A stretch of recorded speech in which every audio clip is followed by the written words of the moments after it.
तोरा सहेली से। अच्छा तू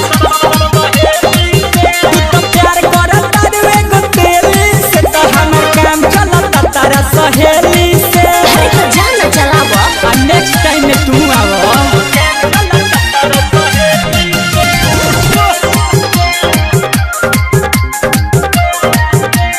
ललचा रिकॉर्डिंग स्टूडियो गोपालगंज।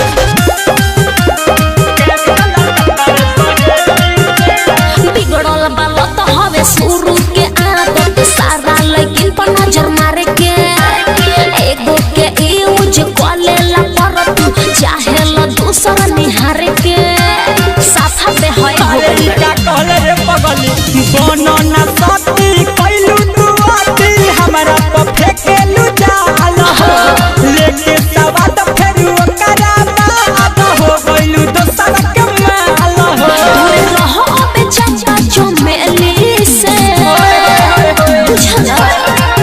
तू तो प्यार करत तारू एगो तेली से, तो हमर काम चलता तारा सहेली से।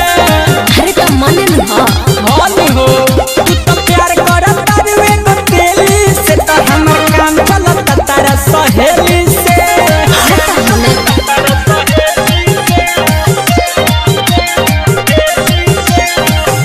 presented by Ragni Music।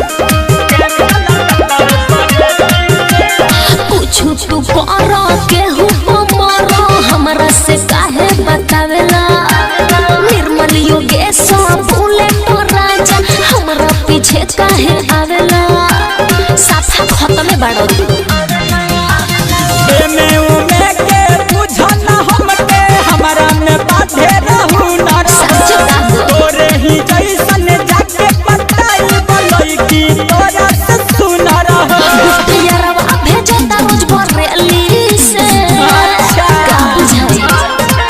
ते तो प्यार करत रे एगो तेली से, तो हमर काम चलता तोरा सहेली से। अरे का कहता ते तो प्यार करत रे एगो तेली से, तो हमर काम चलता तोरा सहेली से।